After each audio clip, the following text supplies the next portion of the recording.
Hello and welcome to this week's edition of the Glasgow Times Sports Podcast, normally recorded in our studio at the Bishopbriggs Media Centre, currently recorded from our volunteers' homes.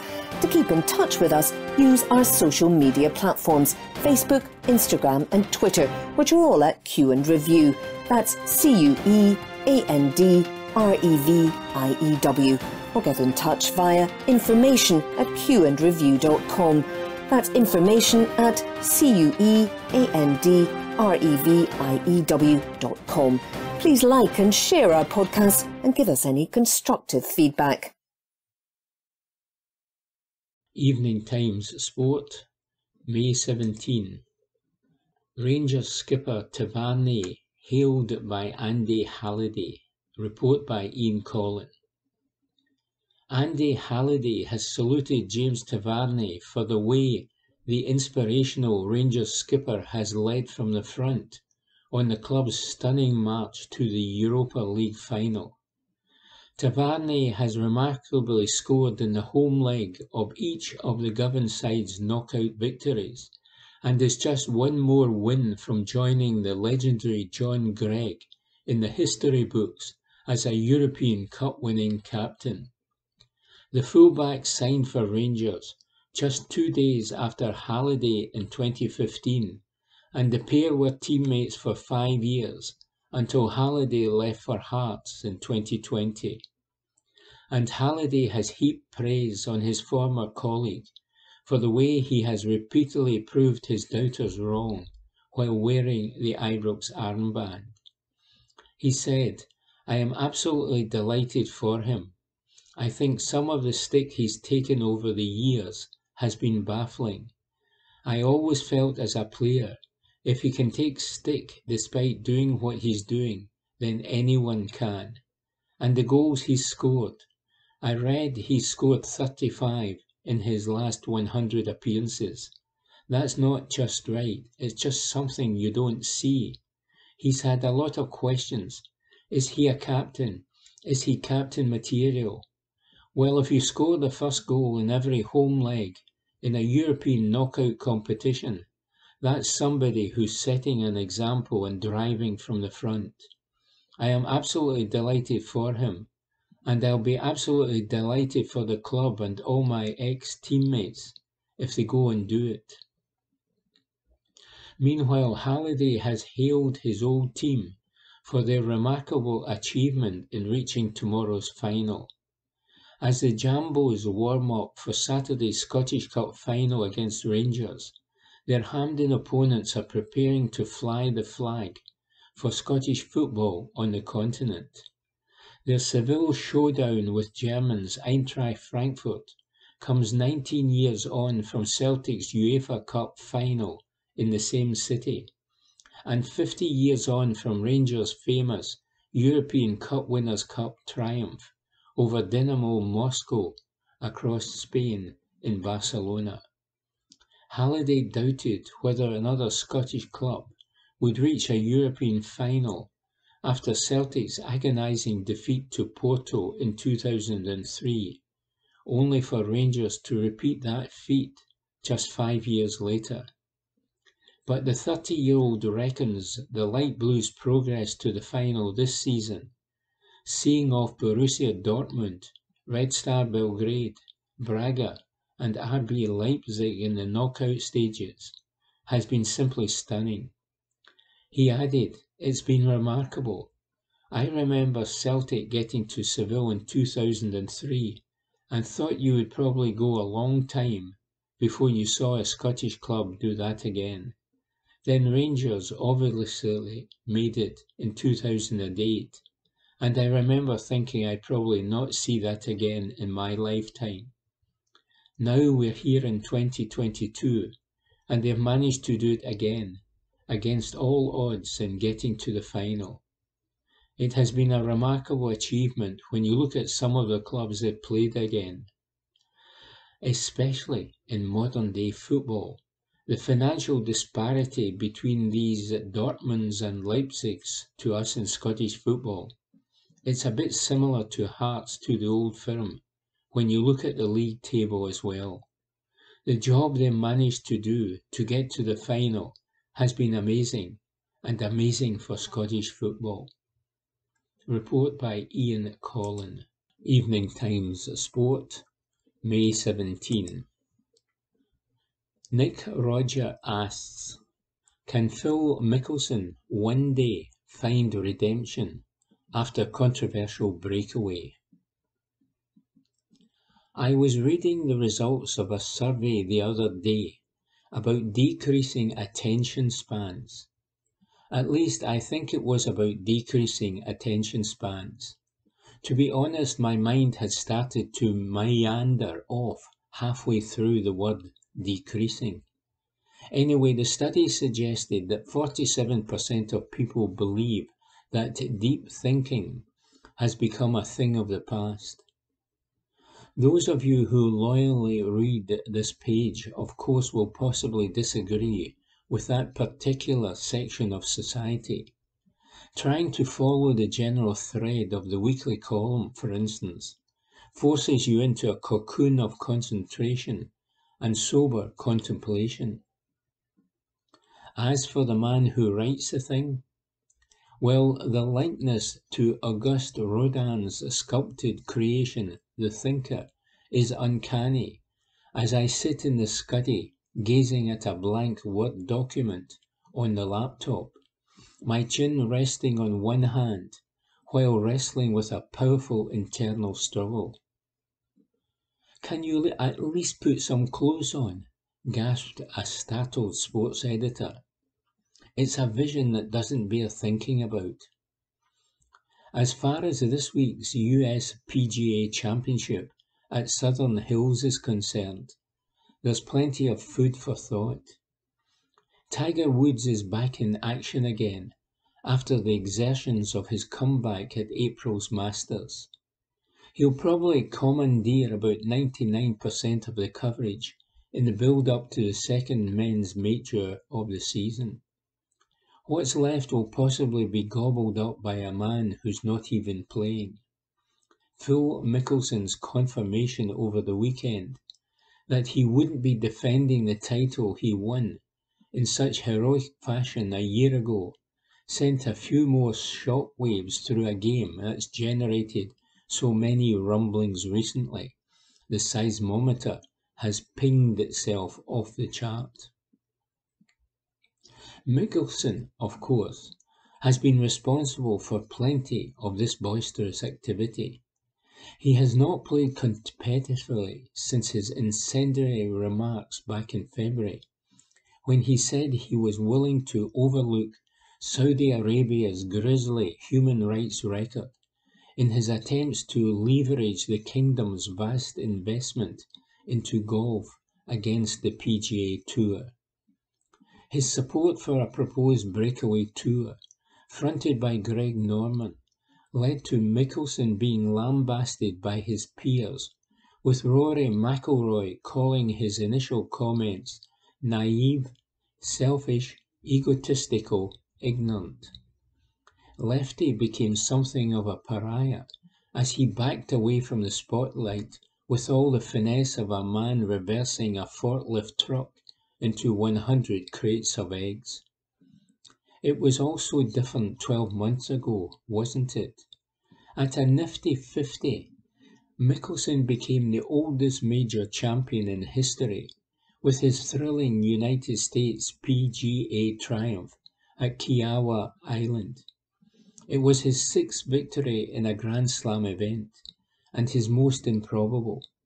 In the circumstances, it was his greatest too, as he made a mockery of the notion, one backed up by results, that he was slithering into competitive irrelevance on the main tour. The jubilant pandemonium and sea of whooping, hollering humanity up the 18th was a sight to behold as Mickelson delivered a series of cheery thumbs up that would have given the Fawns a repetitive strain injury, while regularly erupting into that trademark goofy grin. It was another of golf's great days, and a timely tonic for the status quo during a period of growing tumult that, a year down the line, is threatening to drag the game through the courts. The proposed Saudi bankrolled Super League was the talk of the steamy last May, but watching Mickelson hoisting the Wanamaker trophy, you thought that money can buy you many things, but it can't buy the history, prestige and greatness that comes with major championship glory. For Mickelson, it was another magical, momentous moment that defines a career. A year on, though, he seems content to fling that exalted status in the bin and accept the easy money in the Saudi pot. Mickelson has entered Norman's LIV Golf Invitational Series opener in Hemel Hempstead next month, even though the PGA Tour bosses refused to grant releases to any player, having stated it would be a violation of their regulations. Despite his admission that the Saudis were scary motherfuckers to deal with, those behind the LIV Golf push for global golfing reform remain so desperate for players with stature and box office appeal, they will still welcome Mickelson with open arms and an open checkbook should he return. None of us know for certain, though, where or when Mickelson will re-emerge. Back in February, he said he was taking time away to work on being the man I want to be, while he also confessed that the pressures of a sporting life in the spotlight had been slowly affecting me at a deeper level. Nobody would take pleasure in the admission of those deeper issues, whatever they may be. Sympathy, though, has hardly been rampant for a man who was plotting an insurrection of the PGA Tour before disappearing from the scene amid great hubris and humiliation. Woods, meanwhile, is due in front of the media today, and his views on Mickelson's trials and tribulations, as well as his own fitness, will be intriguing. Woods knows a thing or two about suffering a spectacular fall from grace. Here in 2022, he's revered like never before. Perhaps his old foe Mickelson will find redemption one of these days too, wonders Nick Roger. Evening Times Sport, May 17. Postecoglou issues don't fret response to contract talks. Report by James Kearney. Celtic manager Ange Postecoglou says that people should not fret over his contract situation, as the Greek Australian has no designs on leaving Glasgow anytime soon. The former Yokohama F. Marinos boss took the reins at the Parkhead club last summer and guided the team to a domestic double in his debut campaign in Scotland, as his side lifted the Cinch Premiership and Premier Sports Cup. Postecoglou was appointed on a rolling one-year contract, and there have been reports that negotiations over a new deal are in the offing. There has been the usual speculation surrounding the terms that will be offered to the 56-year-old, but the man himself remains focused on the task at hand, improving Celtic. Said Postecoglou, "People shouldn't fret about that stuff. That's not what drives me. It's not what I am kind of seeking. I have always been driven by trying to create things that are special and being part of something that lasts. I am at a big football club with 60,000 people here each week. It's one of the most famous clubs in the world. We will be playing Champions League next year and I can win trophies. I couldn't be happier." A return to Europe's top table provides Celtic supporters with plenty to look forward to in the new season. Punters are already dreaming of crossing swords with some of the continent's greatest teams, and Postecoglou is no different. He said, "Have I had a look at the list of clubs in the Champions League? Yes. Who do you fancy? You fancy all of them, because you know it's going to be a tough gig, whoever you get. But it's where you want to be. It's where the club wants to be, and where I want to be. I want us to go into that competition and make an impact. Champions League nights are special at Celtic Park, and I can't wait for them." Report by James Kearney. Evening Times Sport, May 17. Postecoglou named Premiership Manager of the Season. Report by Ewan Payton. Celtic boss Ange Postecoglou has been named the Scottish Premiership Glens Manager of the Season. The Australian gaffer lifted the league title and Premier Sports Cup in his debut campaign in Scotland. Postecoglou guided his side to the title, finishing 4 points ahead of Rangers, as the Hoops managed to regain the crown from their arch city rivals at the first time of asking. Celtic won 29 of their 38 league matches, scoring 92 goals. Postecoglou picked up 5 Manager of the Month awards along the way, and he said, "As I have said before, it is very pleasing to win awards such as this, and it shows we have been doing something right and achieved success. But once again, it has been earned by the whole group of players and staff at the club as a true collective. We will dedicate this one to all our fans who have given us such phenomenal support during the season." Celtic Park on Saturday was just one example of this. It really was an atmosphere like no other, and a day of celebration that really was a privilege to be part of. The club and the fans connected brilliantly again, and the players put on a real show, demonstrating exactly why they are champions of Scotland.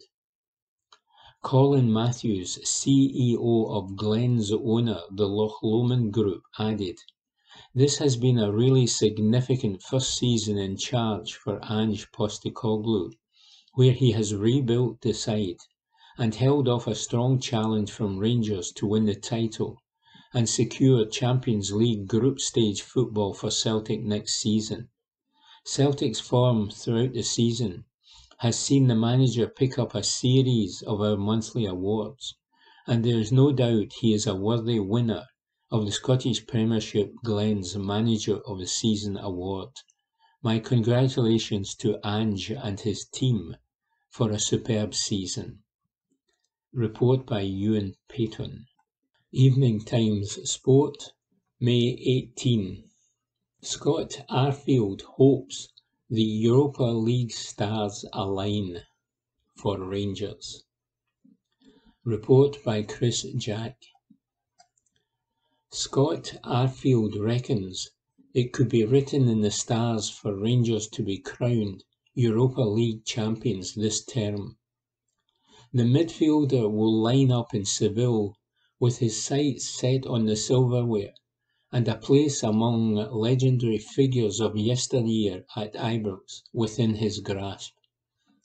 Rangers will pay tribute to the Barcelona Bears on the 50th anniversary of their European Cup Winners' Cup triumph later this month, and victory over Eintracht Frankfurt would be the perfect end to a campaign that saw the club host a series of events to mark 150 years since its formation in Glasgow. It has been a difficult season for Rangers off the park, following the deaths of legendary boss Walter Smith and kitman Jimmy. Both have been prevalent in the minds of supporters in recent days, and Arfield will also think of former Falkirk teammates Chris Mitchell and Craig Gowans in the build-up to the biggest night of his career in Seville. Said Arfield, "I am not superstitious. I used to be when I was younger. But I think there is something in fate, or whatever people want to call it, Obviously, it's the 50th anniversary and the 150th year of the club, and two icons of the club have passed this season. Hopefully at 11 o'clock on Wednesday night, it will all come to fruition, and we will be talking about these things happening. There might be something in that. If you believe it, then that's half the battle. On the night I hope to believe it a wee bit more. Probably people who are no longer with us will be in our thoughts. My best mate Mitch from when we started in 2007. Craig Gowans and his family. These people who were in my journey when it started. And then obviously Rangers people. When I signed at this football club for 4 years, I knew what it meant to people, and they're all there. Everybody that is important to me is going to be in Seville, and I'll be doing it for them. Report by Chris Jack. Evening Times Sport, May 18. Shrewsbury starlet Ben Crompton tracked by Celtic. Report by David Irvin. Celtic are reportedly tracking Shrewsbury youngster Ben Crompton. The 18-year-old has been credited with interest from Parkhead, and Celtic have been put on alert after the youth project rejected a short-term deal at Shrewsbury, according to the Shropshire Star. A report from the paper claims Celtic are among a number of clubs interested in him. It is thought Crompton was well regarded by Shrewsbury academy staff, having played mostly as a central defender for the youth team this season. He can also play in midfield, having been originally signed in that role. And while Crompton, according to the Star, was highly rated by staff and trained with the first team, he was unable to make a matchday squad. Report by David Irvin. Evening Times Sport, May 18. Borussia Dortmund loanee admits he's on Rangers' revenge mission. Report by Matthew Lindsay. Borussia Dortmund allowed Ansgar Knopf to go out on loan to Eintracht Frankfurt back in January because they did not feel the young winger would be involved in their quest to win the Europa League this season. The Giants subsequently lost to Rangers in the knockout round play-off the following month, and Knopf has gone on to help Eintracht beat Real Betis, Barcelona and West Ham, and reach the final in Seville. The 20-year-old, who will be deployed at right wing-back by Frankfurt manager Oliver Glasner in the Ramon Sanchez Pizjuan Stadium this evening, has been as surprised as anyone in German football at what has transpired in the past 5 months. It's been an incredible journey since I've been here, said Knopf yesterday, as he looked ahead to the meeting with Giovanni Van Bronckhorst's side. It was not an easy step at first. I talked through everything with the club, my advisor and my family, but now I'm just grateful to be able to experience it all here. I was told about the magical nights with Eintracht in the Europa League. I couldn't really imagine it at first, but now I have experienced for myself the power the fans can unleash. I have been pleased that I have been able to experience something like this in such a short time in the club. It's a dream for me. It has all happened very quickly. This loan has been the right move for me. Knopf, who is set to remain at Eintracht until the end of next season, admits the surprise defeat that Rangers dealt his parent club Dortmund back in February has given him an added incentive to triumph in Seville. He said, "Rangers have knocked out top teams. They are very aggressive. We have a similar style of play. but their win against Dortmund gives me even more motivation. I'm going to do everything I can to make sure they don't beat us. Despite his youth and inexperience, North has become a potent attacking weapon for Glasgow in the Europa League this year. He scored important goals for Eintracht against Barcelona in the quarter-final and West Ham in the semi-final. Rangers will have to be wary of his powerful runs from deep this evening. The Dortmund loanee will certainly not be in the slightest bit daunted by the occasion, and believes the German side need to approach the match with their Scottish rivals in exactly the same way as the previous rounds. He said, "We should focus on ourselves and not do much differently. We will do everything to win this trophy. It is going to be an open and intense game, like it was against West Ham when both teams were prepared to go into tough duels. It's going to be a tiring game with a lot of running. I expect a heated game with an extremely good atmosphere. We must not be discouraged. We need that carefree attitude that we did against Barcelona and West Ham. We have to play freely. It relaxes me having a nucleus of experienced players around me, guys who played at this stage of the competition before and got to the semi-finals a few years ago. They know how it is. They can encourage us and give us tips. For me, it is the perfect mix, a balance between youth and experience. The fans have also been important, and they will be important in the final. It is a great feeling to play with such good fans cheering you on. Of course, Rangers have great fans too. It will be a good battle, a great fight between the two teams." Report by Matthew Lindsay. Evening Times Sport, May 18. Giacomakis says nowhere compares to Celtic Park. Report by Graham McGarry. Georgios Giacomakis is savouring the prospect of playing at Celtic Park on a Champions League night, saying that the experience will eclipse even the fervour of the famed atmospheres in his homeland. Giacomakis played in the Champions League previously when he was with AEK Athens, and picks out a night when Ajax visited the Olympic Stadium in the Greek capital as one of the most incredible occasions in his career. But he says that the atmosphere created by the Celtic supporters since he came to Glasgow is far beyond anything he has seen before, and he can't wait to sample the iconic atmosphere of Celtic Park on a Champions League night when they play their group games next season. And the striker is also convinced that Celtic can compete at such a level. Said Giacomakis, "Playing in the Champions League is something you dream of from being a child.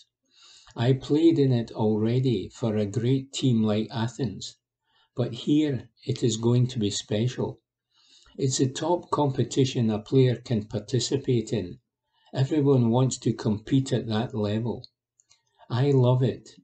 I managed to play a couple of games in the Champions League with AEK Athens, and it was a special experience. When you hear that anthem, you lose your mind. It's amazing. The atmosphere in Athens when we played at Ajax was incredible. The AEK fans are insane, and the atmosphere they create is incredible. But I can't even imagine what Celtic Park will be like with these fans. I think it will be crazy. The experiences we have had this season cannot be compared with anywhere. It's not even close." Report by Graham McGarry. Evening Times Sport, May 18. Lee Johnson set to be named Hibs manager. Report by Aidan Smith. Lee Johnson is set to be appointed Hibs' new manager, according to reports. The Press Association say the former Bristol City boss has won the race to be named Sean Maloney's successor at Easter Road. Johnson, who had a brief spell as a player with City rivals Hearts in 2006, has been out of work since leaving Sunderland in January. Hibs had also reportedly been in talks with former Malmo boss John Dahl Tomasson. Maloney was sacked after just 4 months in charge in April. The former Celtic and Scotland midfielder left his post as Belgium assistant manager to succeed Jack Ross in December and won his first 2 matches against Aberdeen and Dundee United. But Hibs won just one cinch Premiership game in 2022 under Maloney, and a 3-1 league defeat against Hearts consigned them to a bottom 6 finish. Report by Aidan Smith. Evening Times Sport, May 19. Chris Boyd says it will take Kent time to recover from big miss. Report by Ewan Payton. Ryan Kent will need some time to get over his last-gasp miss against Eintracht Frankfurt in the Europa League final, says Chris Boyd. The Rangers attacker got in the end of a Kemar Roof cross in the dying moments of extra time in Seville. However, the Englishman could not slot his effort past the keeper. The game then progressed to penalties, where Rangers eventually lost 5-4 to their German counterparts. Boyd says Van Bronckhorst and his players can be immensely proud of their efforts, but he admitted there's no doubt Kent will be rueing that miss for some time to come. He told Sky Sports, "The Rangers players can be proud of their achievements in this competition. It just wasn't to be. It is a cruel way to lose a final, but somebody's got to win it. You've got to give Eintracht Frankfurt credit, because the standard of the penalties was very, very good. Rangers gave as good as they got and did enough to win it. The chance that Ryan Kent had, that was the moment where, if it had gone in, it was done. He'll be playing the moment over and over again in his head, 100%. I do it myself with that chance I missed in Villarreal all those years ago. With it coming in a European final, it's a difficult one to take. It will take Kent a while to get over that one. Yes, it was a good save, but from where it was, you'd expect him to score with the talent he's got." Report by Ewan Payton. Evening Times Sport, May 19. Calvin Bassey earns absolutely unbelievable Europa League review. Report by David Irvin. Calvin Bassey earned rave reviews for his performance in the Europa League final, even as Rangers fell to an agonising defeat. The Ibrox side took the match all the way to penalties with a 1-1 scoreline after extra time, but fell short from the spot. However, Bassey was a standout performer as he excelled in the showpiece final, and Michael Stewart was hugely impressed by the Nigerian defender, who kept the Eintracht Frankfurt attack quiet for much of the night. The pundit reckons Bassey is a major player at Ibrox and has to be kept even if Rangers are to sell players in the summer. Commenting on Twitter, Stewart wrote, "Calvin Bassey is absolutely unbelievable. Can't quite believe how good he has been the second half of the season. They must do everything to keep a hold of him. If players must be sold, then they can't let him be one of them. Tremendous player." Report by David Irvin. Evening Times Sport, May 19. Celtic defender Julian attracting interest from France. Report by Ewan Payton.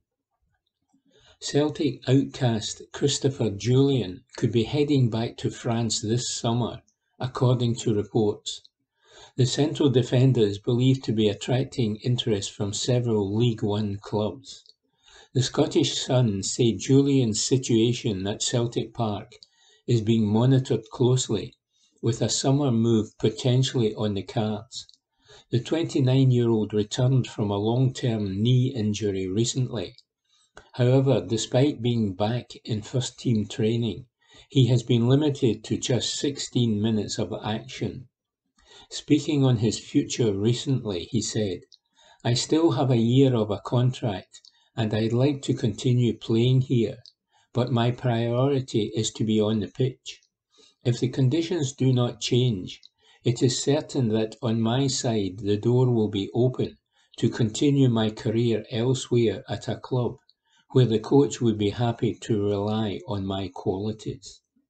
Report by Ewan Payton. Evening Times Sport, May 19.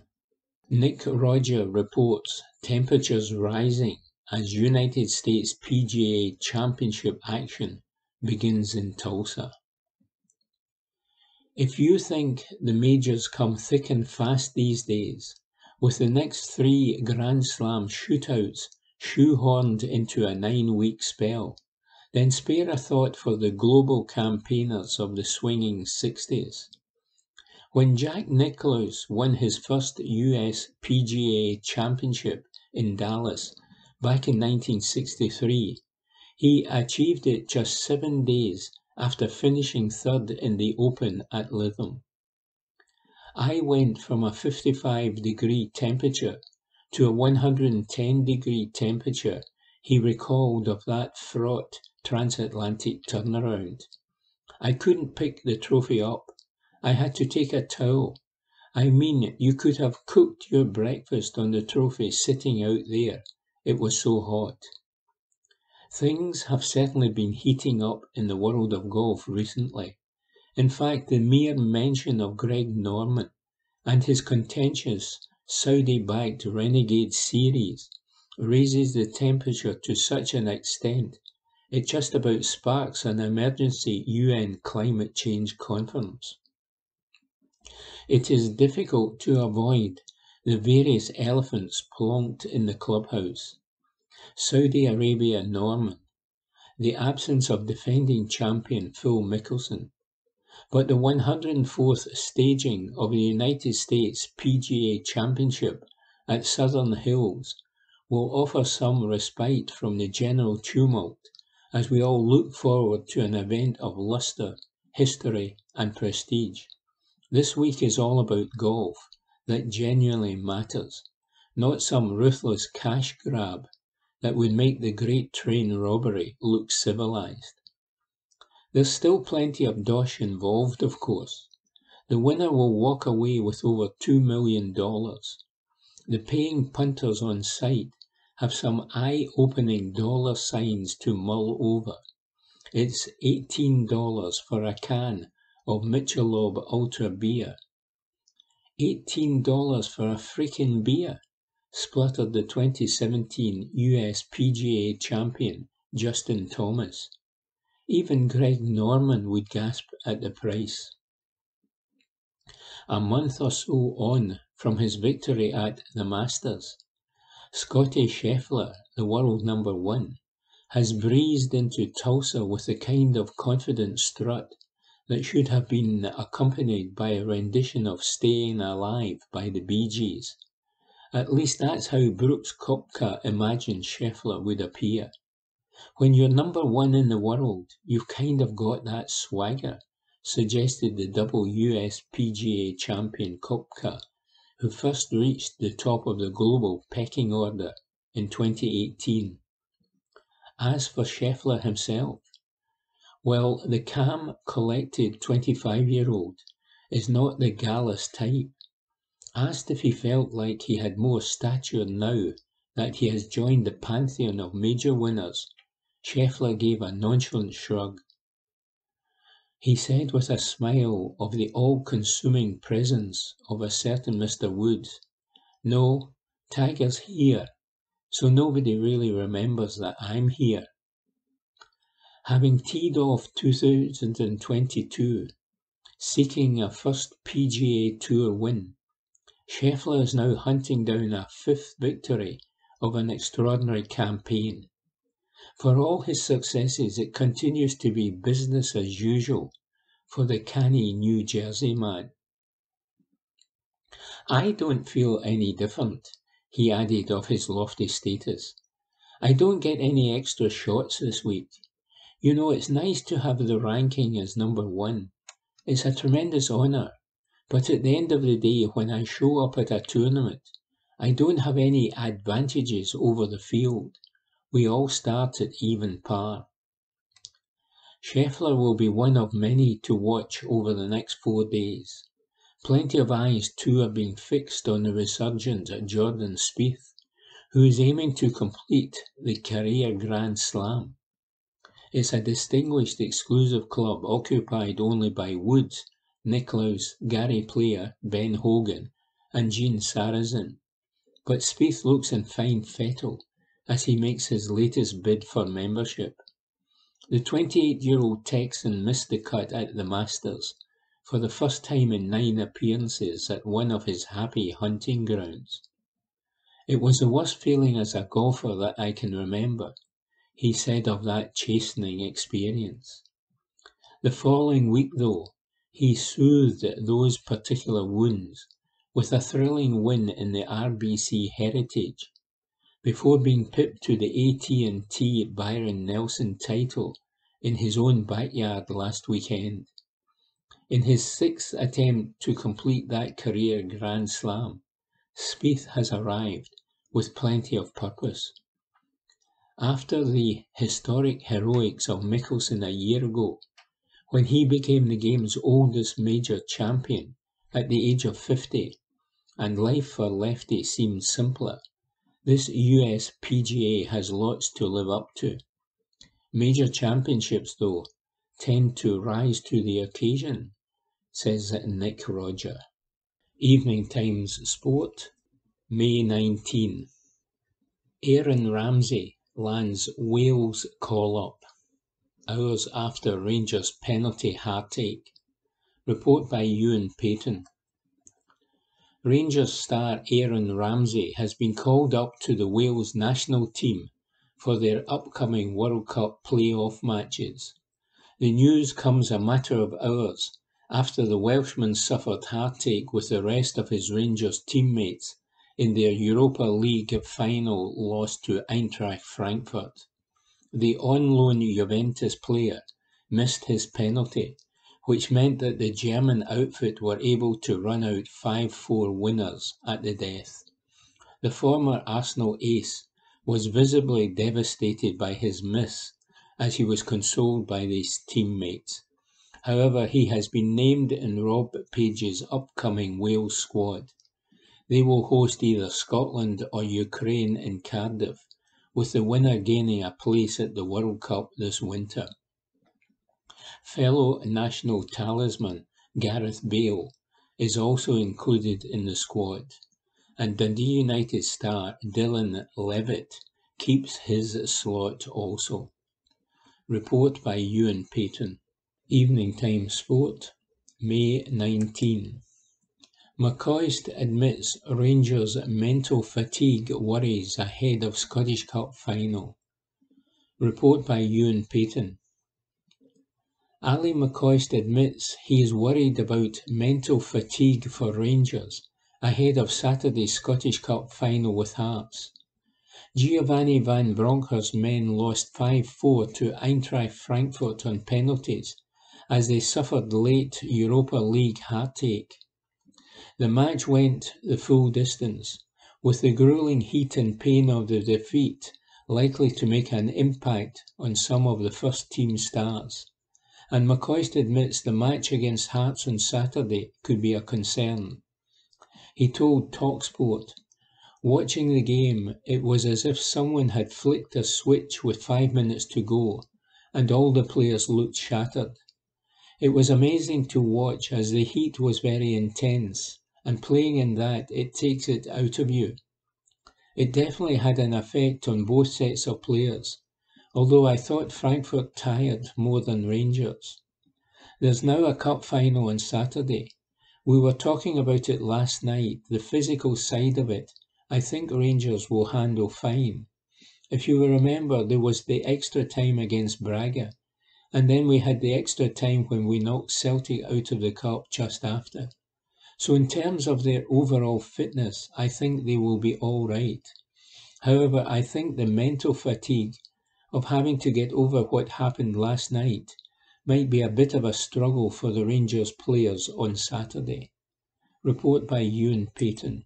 Evening Time Sport, May 19.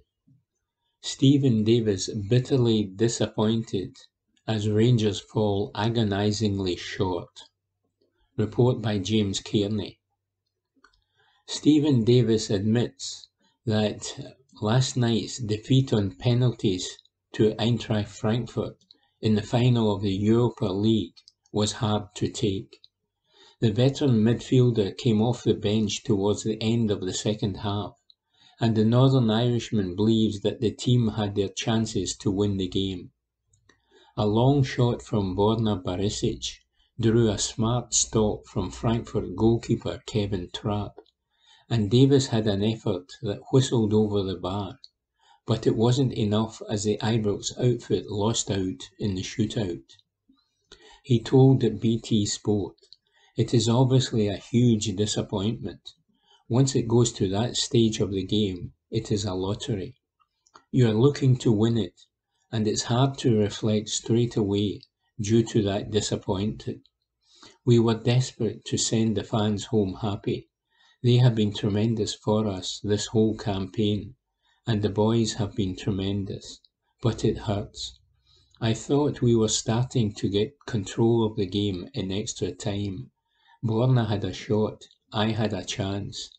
It was also always going to be determined by a mistake or a moment of magic, and ultimately, if that doesn't happen, it goes to penalties, and unfortunately, we were on the wrong side. Whenever you get to a final, it always hurts when you don't come away with a trophy, and this is the same.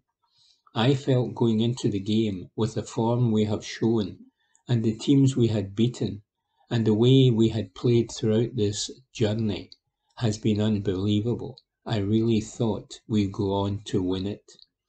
It is a major disappointment, but at the same time, I couldn't be more proud of all the lads, the staff, the fans, and everyone associated with the club. We know how difficult it is to get here. We left everything out on the pitch to try and get a result, but it hasn't happened. It is going to be a sore one to take. We know how difficult it will be to get to this stage again. We've done unbelievable, but I just want to thank the fans again. They travelled from all over the world, and I just want to say thank you to them. It's been a great journey, but disappointment in the end. The 37-year-old Davis was then asked about his future, but the midfielder says his focus is fully on this weekend's Scottish Cup final against Hearts. He added, "I don't want to think about the future tonight. We've obviously got a massive game on Saturday as well, so hopefully we'll get a winner's medal there. But we need to get over the disappointment of this first." Report by James Kearney. Evening Time Sport, May 19. Tavernier proud of Rangers' efforts despite defeat. Report by James Kearney. James Tavernier insists that he is proud of his teammates' efforts after Rangers were defeated on penalties in the final of the Europa League. Joe Aribo put Van Bronckhorst's men ahead in the second leg before Rafael Borre equalised for Frankfurt towards the end of the second half in Seville. A superb stop from Kevin Trapp denied Ryan Kent at the death as the final went to a shootout where the Bundesliga outfit triumphed 5-4. Tavernier admits that the defeat is a painful one, but vowed that the players will be ready for Saturday's Scottish Cup final against Hearts. The Ibrox skipper told BT Sport, "I'm just devastated, but obviously I'm proud of every single one of those lads in the changing room. I'm proud of the club and the fans with the support they have given us throughout this run. We obviously wanted to make everyone proud, but we didn't get it over the line. To lose on penalties, it hurts, but I'm proud of everyone that stepped up and took one. We went toe-to-toe with them. It's disappointing that we took the lead and conceded a goal like that. The keeper obviously made a fantastic save from Ryan Kent towards the end, and then saved a penalty. But I'm proud of every single person who's involved with Rangers. We've got to use this as fuel to push us on. We want to be back in these finals. We've got a massive game on Saturday. We are a close-knit dressing room. We'll get around each other. We'll go and see our families now and recover well. We've got a massive game on Saturday. I know every single one of the lads in that dressing room will use that hurt and give it all come Saturday. Report by James Kearney. Evening Times Sport, May 20th. 3 Rangers stars included in Europa League Team of the Season. Report by David Irvin. 3 Rangers stars have been included in the Europa League Team of the Season. James Tavernier, Calvin Bassey and Ryan Kent were selected for inclusion by UEFA's Technical Observer Panel. Ibrox captain Tavernier was an obvious candidate for the End of Competition award after being top goal scorer from fullback in an incredible European campaign. The Rangers defender, included in midfield in the Europa League Dream Team, netted 7 goals and provided 2 assists in the run to the final. Bassey earned rave reviews for his colossal performance in the Europa League final against Frankfurt on Wednesday. While the Norwegian defender was cruelly on the losing side after the shootout, he was lavished with praise by pundits over his impressive display at centre-back. Bassey has grown into a key player for Giovanni van Bronckhorst, not only in his natural left full-back role, but also in the centre of defence. Rangers' final representative in the Team of the Season is winger Kent. The electric forward appeared to save his best performances for the European stage this season and played a major role in the run to the final. He played 13 times in the competition proper, scoring once and offering 5 assists. Europa League Team of the Season. Goalkeeper Kevin Trapp. Defenders Calvin Bassey, Martin Hinteregger, Craig Dawson. Midfielders Philip Kostic, Declan Rice, Konrad Laimer, James Tavernier. Forwards Ryan Kent, Raphael Borre, Christopher Nkunku. Evening Times Sport, May 20. Greg Taylor charts his Celtic rise. Report by Graham McGarry. It is a sign of both the youthful bent to the Celtic squad and the rising status of Greg Taylor within that group that the 24-year-old would now consider himself as one of the leaders of the dressing room. As well as taking on the challenge of becoming a first-team regular this season, one he has conquered, Taylor is taking on the mantle of helping Callum McGregor keep the rest of the Celtic boys in line and on their toes. The fullback is one of a few deputies working with the club captain to ensure that everything is ticking over nicely, and he is relishing the added responsibility he is now entrusted with by a player he admires so much in reinforcing the fundamentals that have brought Ange Postecoglou's team such success. Said Taylor, I think his consistency over the last 6 or 7 years has been pretty remarkable. The number of matches he churns out at a high level is top class. We are good friends and we don't hide that. But more importantly for the club, he is a top-class player and a top-class captain. He is following one of the greatest captains in the club's history in Scott Brown, and I think he is doing really well. He is the most vocal one, and the one that leads us, but equally there are 5 or 6 of us behind him that try to chip away and keep the group in line and keep doing what has brought us success. We will continue to do that. I'm 24 years old, and I'm classed as the old guard, so it is a bit bizarre. But I think it is a pressure and a responsibility that I have enjoyed this year, being looked at as one of the most senior players. Hopefully, I can continue to do that, try to help the others, and try to improve myself.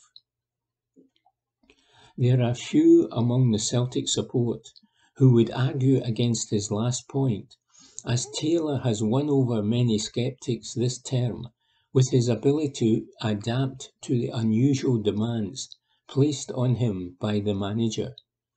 He said, "I think I have had a successful season personally, but that only becomes possible with the collective, everyone playing their small part in the team. If you do that, then you normally get decent success, and I think we have done that this year. Whether it is the goalie, full-backs, midfielders, everyone has played their part, and that is the reason that we have been successful together. It has been a new way of playing, but it has been one I've enjoyed learning. I continue to try and learn from it, because we know as a team we are not the finished article. We are a good team, but we want to become a great one. Hopefully over the next few months we can do that." This has been a theme of the pronouncements from Celtic since they wrapped up a League Cup and Premiership double last week, with Taylor believing that there is plenty of improvement within the players already in the squad.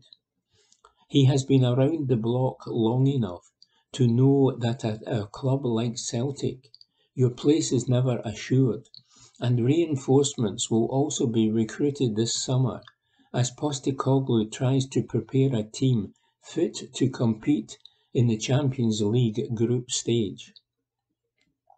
Taylor sees that fact, though, not as a threat to his own position, but as a necessary step in the team's evolution.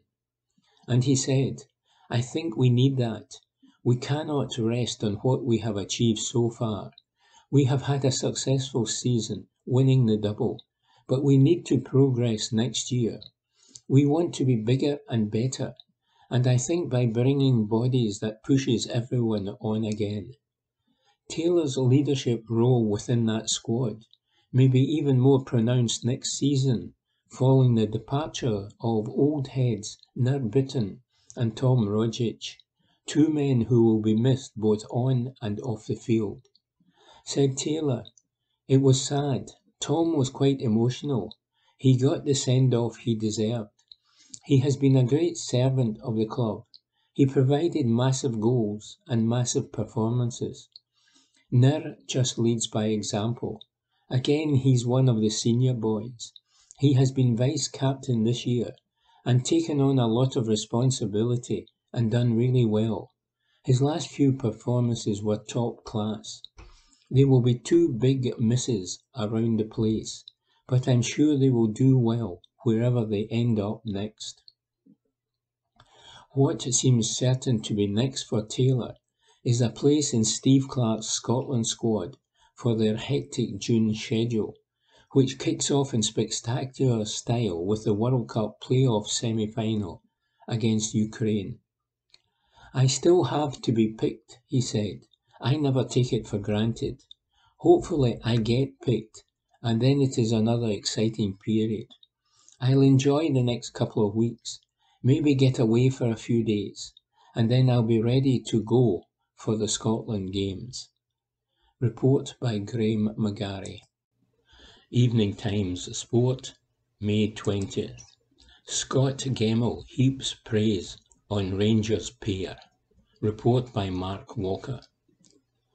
Scott Gemmell last night praised Rangers kids Alex Lowry and Leon King and is hoping their first call-up for the Scotland under-21 squad will go some of the way to make up for their Europa League final heartache. The Ibrox pair are among 4 new faces in the Scotland under-21s squad for their double-header next month in Belgium and then Denmark. Dundee keeper Harry Sharp and colleague Josh Mulligan, along with Dundee United youngster Archie Meekison, were also called up, and Gemmell is excited to work with his new faces for the game and praised the Rangers kids, who were both on the bench in Seville, for breaking into the team at the end of the season.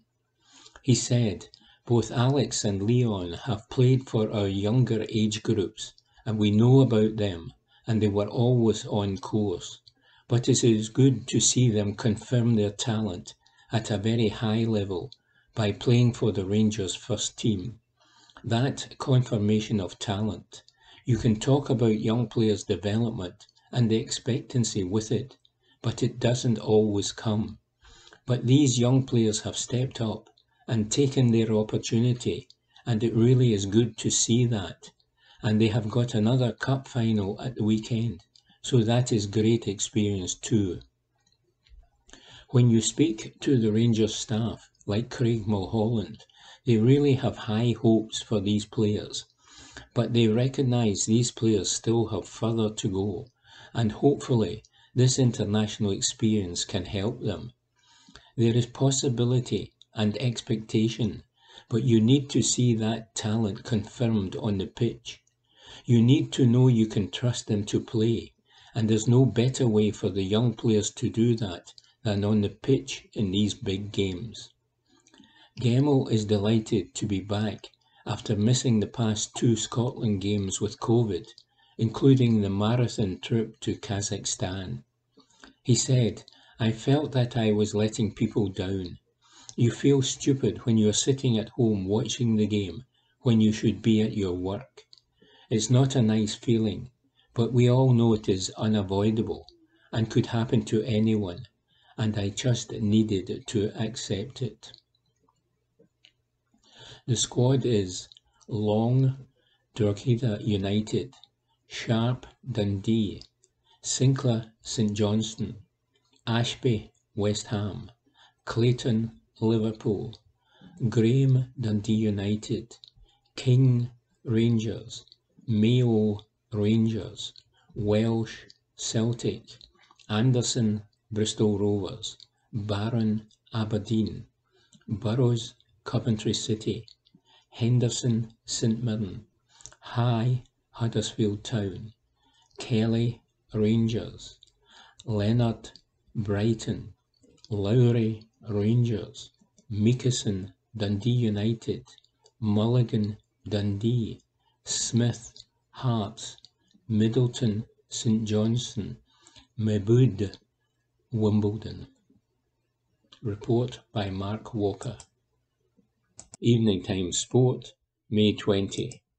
Rory McIlroy on top, but not getting ahead of himself at the United States PGA Championship. Rory McIlroy vowed not to get ahead of himself as he headed into the second round of the United States PGA Championship in pole position to end his major drought.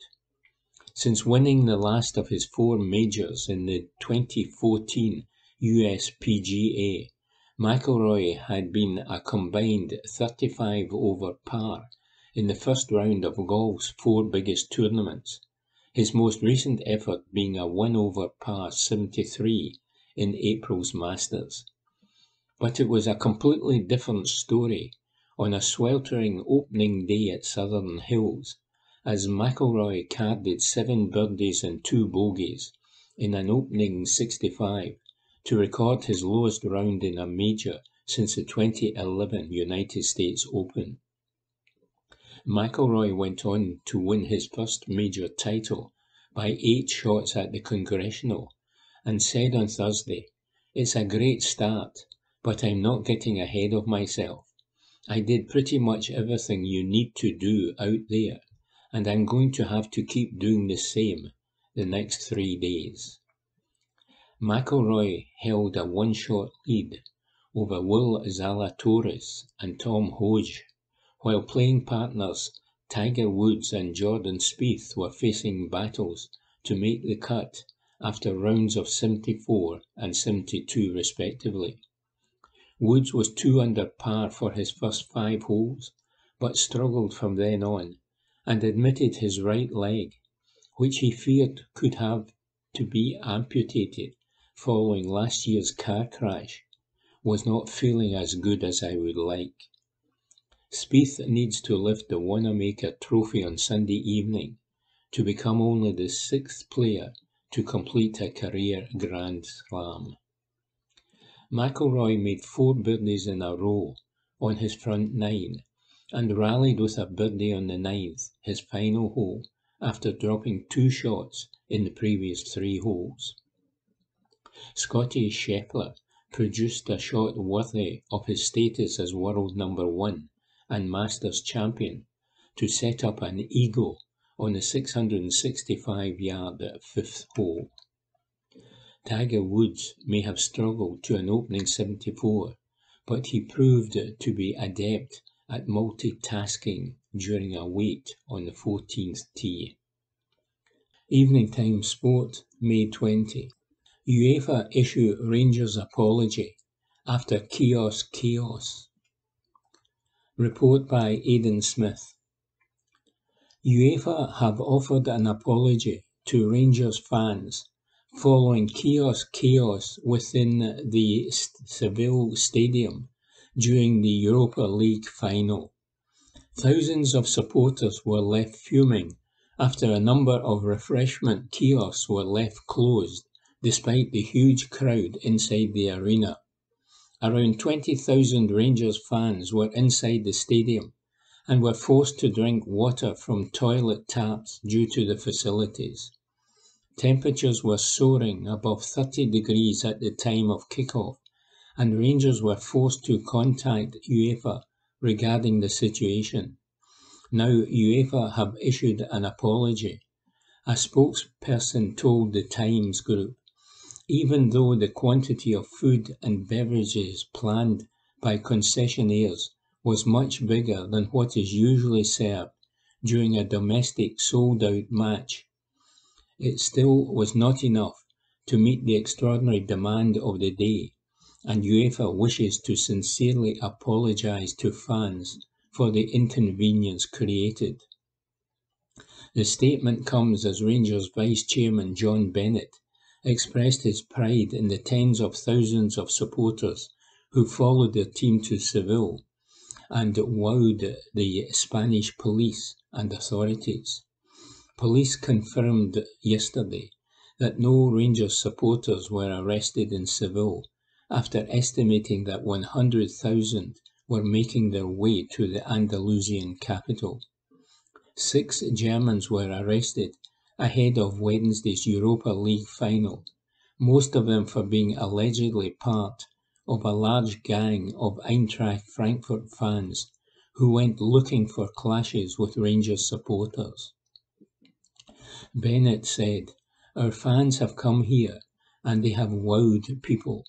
They have wowed people who have known the club and wowed people who don't know the club. Perhaps more importantly, we have had feedback from the police, such good feedback from the police, the local authorities of this city and at the stadium, and they have all said one thing, wow, overwhelmed and overwhelmingly positive by our fans' atmosphere, our fans' behaviour, and this is for the fans. Everybody naturally thinks this oven of heat combined with drinking beer and whatever, which football fans throughout the world do, of course, and of course people look and say, is that a cocktail for something that might be wrong? Our fans brought a cocktail of colour, of noise, of positivity. I just want to thank them. I respect them so much. They have carried this club over the last 10 years on their backs and their shoulders. I am so proud of them. Report by Aidan Smith. Evening Times Sport, May 20th. Robert Page blasts Rangers boss Van Bronckhorst. Report by Aidan Smith.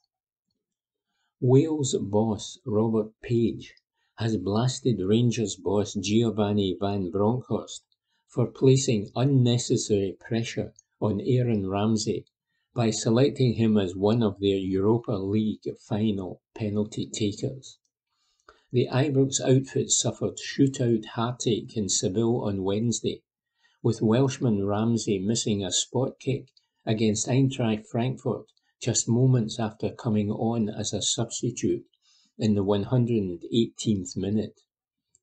Page has backed Ramsey to bounce back from his misery and says he has no qualms over asking the midfielder to take a penalty in a World Cup playoff final next month, should he need to. But Page suggested Rangers were misguided in putting Ramsey among their 5 penalty takers, saying, "It's difficult because you have to be up to the pace of the game. We see it time after time when you are not up to the pace of the game. It happened recently where the player's first touch after he came on was missing a penalty. It is unnecessary pressure for the player. I wouldn't make the substitution. If it was forced and you have to take a penalty, then you have to get on with it. But there is no way I would play God." Ramsey is on loan at Rangers, and his parent club Juventus raised a few eyebrows on Thursday by tweeting a message of congratulations to Bundesliga club Eintracht. The 31-year-old, who is under contract in Turin until 2023, must now focus on Rangers' Scottish Cup final against Hearts tomorrow. But Page's thoughts are very much on the World Cup playoff final against Scotland or Ukraine in Cardiff on June 5. Having included Ramsey in a 27-man squad for that game, as well as 4 Nations League ties in June, Page said, "I nearly messaged Aaron this morning, but then I thought I would give him some space. I can't wait to get him in the building and back with his mates. I will have a one-on-one with him, but Aaron will be fine. Big players step up for big occasions, and he will recover in a positive way. As disappointed as he will be for himself, and Rangers as well, because they showed loyalty in taking him in and giving him games, he will bounce back." Report by Aidan Smith. Evening Times Sport, May 23. Scott Arfield savours special Scottish Cup success. Report by Chris Jack. Scott Arfield savoured a special Scottish Cup success as Rangers ended their knockout trophy drought with victory over Hearts at Hampden. Goals from Ryan Jack and Scott Wright were enough to clinch an extra-time triumph and ensure Van Bronckhorst's side were not left empty-handed this term. The Scottish Cup win came on the back of Rangers losing their Premiership crown at the first time of asking earlier this month, and suffering Europa League heartache in Seville last week. It was a first victory in the famous competition since 2009, and Arfield was well aware of the significance of the achievement for the light blue squad. Arfield said, "It feels marvellous. I'm buzzing, delighted, happy, satisfied, everything that winning the cup should be. On the back of last Wednesday, when we fell short with one kick of the ball. This is special as it is a trophy that has evaded us for a number of years, so it feels amazing to lift it. You should have seen the dressing room at the end, as everyone knows the importance of this cup. Domestically, since I have been here in the last few years, We have fallen short, and it always hurts going into the summer. We have the medal and the trophy. In the league we fell short as well, and we only have ourselves to blame for that. In January it fell away from us. In the Europa League final it was down to one kick, and any of us could have done that. To win the trophy feels brilliant, there's no doubt about it. Report by Chris Jack. Evening Times Sport, May 23. Maida's permanent Celtic transfer confirmed as striker moves to Glasgow. Report by James Kearney. Daizen Maida insists he wants to continue challenging himself after the Japanese forward's loan deal with the Parkhead club was made permanent. The 24-year-old arrived in the January transfer window from Yokohama F. Marinos in his homeland and made a quick impression in the starting 11. Maida's relentless pressing quickly endeared him to the Celtic support, and the winger provided 8 goals and 5 assists in 22 appearances for Ange Postecoglou's side. Yokohama F. Marinos confirmed this morning that the permanent transfer has now gone through, and Maida hopes to build on the Premiership triumph he and his teammates achieved this season. The forward thanked fans in Japan for supporting his move to Europe and said, "Even after coming to Scotland, everyone's support has been heartening, and I was able to send good news by winning the league. I said everything I had to say when my loan began, but I want to keep being reckless and continue to challenge myself. Yokohama F. Marinos will always be one of the clubs I love. Marinos' family is the greatest." Report by James Kearney. Evening Times Sport, May 23. The Monday kick-off. Norwich move has stunted Billy Gilmour's progress. Report by James Morgan. Gilmour's next move must be better than his last one. Billy Gilmour signed off from his Norwich City loan, watching from the sidelines due to the ankle injury that has made him a doubt for Scotland's crucial World Cup qualifier play-off semi-final against Ukraine, as his teammates played out their campaign against Tottenham Hotspur. The 20-year-old playmaker remains a talismanic figure for his country, but at club level his future is a great deal more uncertain. The move to Norwich has been a disaster for Gilmour.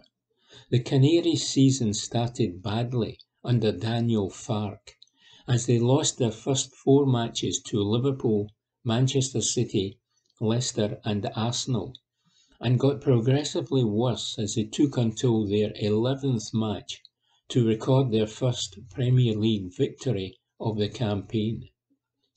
Plenty of fingers were pointed Gilmour's way, with his presence in midfield widely considered to be a contributing factor in some of those defeats, and he was subsequently omitted from the starting lineup by Farke.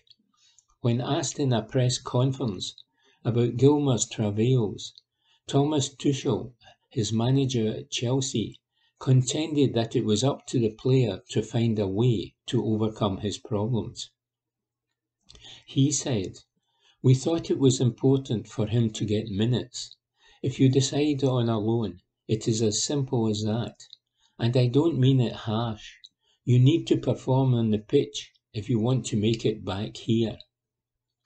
Farke eventually paid the price for Norwich's poor form in November, and while his replacement Dean Smith has played Gilmour more frequently, neither player nor club have fared much better. The young Scot has played just 28 games, and his development has been stunted, which raises the question about what happens next. There is a logjam in the Chelsea midfield that will not ease any with Conor Gallagher's return from a hugely successful loan spell at Crystal Palace, which has resulted in a nomination for PFA Player of the Year. With Jorginho, Mateo Kovacic, Ruben Loftus-Cheek, N'Golo Kante already vying for starting time, the position has suddenly become even more crowded, and there looks to be no obvious way in for Gilmour, certainly not on the evidence of his year at Norwich. It seems inevitable that another loan move will follow.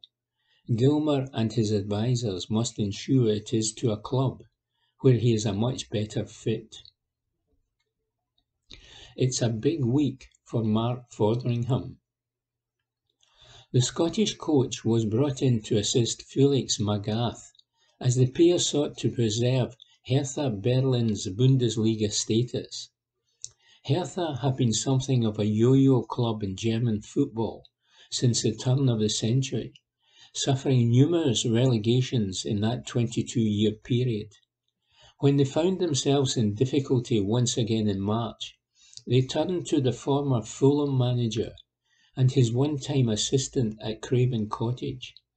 Magath and Fotheringham sparked something of a mini revival with 3 wins and a draw from their final 8 matches, but last week's first leg relegation playoff against Hamburg, another grand old German team with an illustrious past, ended in a frustrating 1-0 defeat.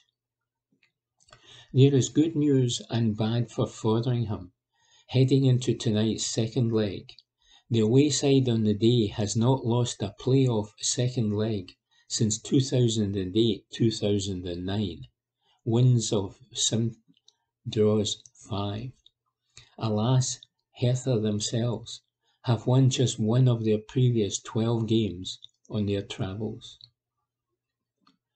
Stewart can fulfil Kettlewell's prophecy. Ross Stewart will get his chance to prove a prophecy correct next season after his clinching goal in Saturday's League One playoff final victory over Wycombe Wanderers.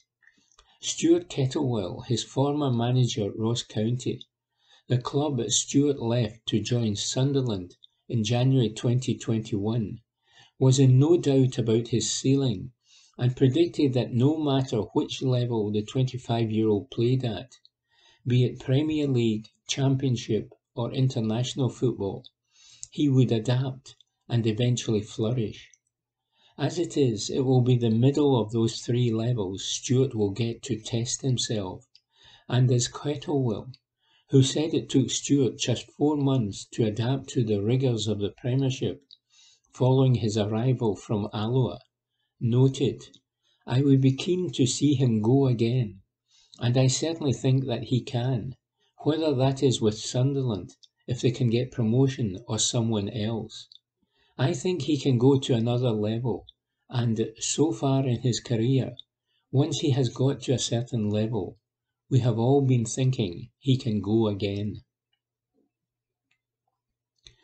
In praise of ASICS, ASICS, there have been plenty of high-profile athletes expressing concerns over the impact of a life in the spotlight on their mental health, not least in tennis. It is almost a year since Naomi Osaka announced that she was withdrawing from the French Open due to the strain she was under, while Iga Swiatek, who won 5 straight titles and has risen to world number 1, famously hired world-renowned sports psychologist Daria Abramovich, not just to help with her preparation for matches, but also dealing with life on the road and in the bubble of the tour.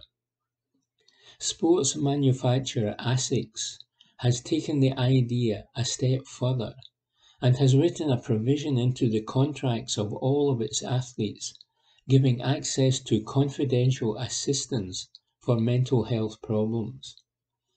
Not surprisingly, Abramovich has given her backing to the initiative, saying, "Stress and anxiety are at record highs for all of us, including elite athletes. By offering confidential support, I believe we can help normalise what is normal and help them on their journey to a sound mind in a sound body. Stop the Clock.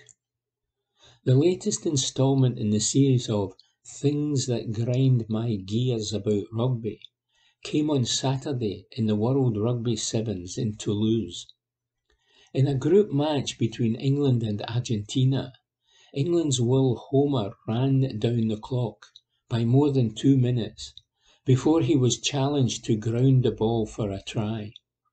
It meant Argentina ran out 19-7 winners, as boos from the stands echoed in the background, a result that ensured both sides qualified at the expense of Canada, who had been tied with the other two on 7 points, heading into the last round of group matches.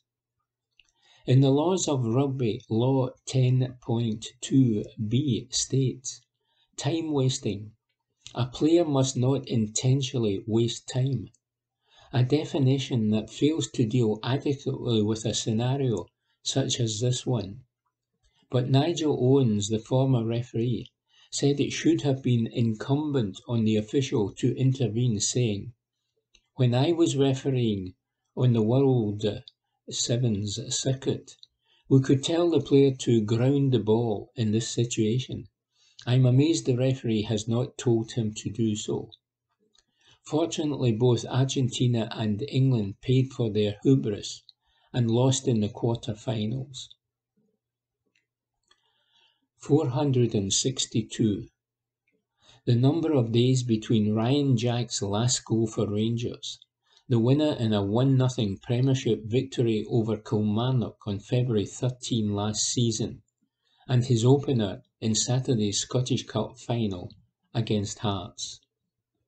Report by James Morgan.